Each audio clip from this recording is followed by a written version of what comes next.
Hi everyone, welcome back to Splash Page. I'm Sean, and as always I'm joined by Andrew, and what we're going to discuss today is what is a dream vortex? What is the end of Sandman, and the risk that they really had in front of them?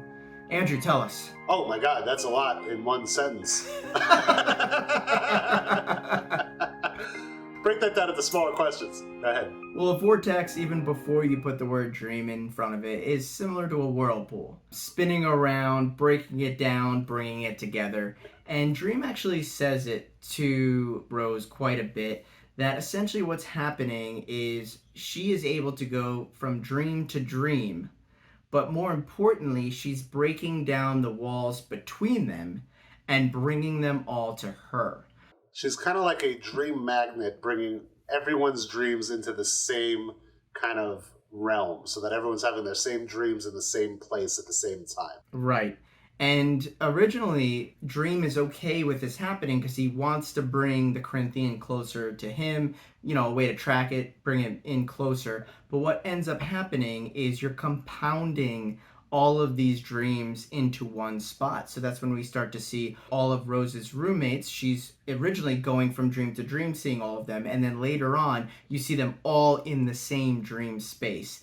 And basically losing all of the originality and all of the individualism of the people that are in this shared dream. Therefore, they are not having their own dreams, making it one kind of shared conscious, one location that it's all happening. And that's where the real risk comes into play, because to keep civilization, to keep a human unique and in its own space, you need to have your own dreams, you need to have your own thoughts, and essentially you're compiling all in one spot, and you start to see earthquakes because of just the massive weight and all of the compression happening there. And it's breaking down the dream world, which we know can decay and can break down simply by dream being gone for 100 years. Yeah. So that is a really fragile state. And because a vortex is breaking down the walls and keeping them separate and spread out and bringing them into one place, it makes for a real risk. It is very much an Aerosmith Run DMC music video. All those walls are getting broken down. Yeah, and basically if that were to continue, you could see Dream had no chance of stopping it on his own without destroying the person or the being or the vortex. Right, because the vortex is not always in a person. The vortex is an object that in this case, because of Desire's machinations, ended up in a human being for their own purposes. But it's not always in a person. It shows up every every couple thousand years. It just happens naturally over time. Yeah, and the thing is, it's always in an object that can be killed. Right, destroyed. So I think that's the terminology, destroyed, that they use. So in this case, while Dream certainly did not want to kill Rose Walker, he felt he had no other choice because the risk was too great. His entire realm could collapse on itself. And what would be the issue if his entire realm collapsed? Well, then that would go into the situation of the waking nightmare. Right. So essentially, people wouldn't be able to wake up or go to sleep based on where they are at that moment.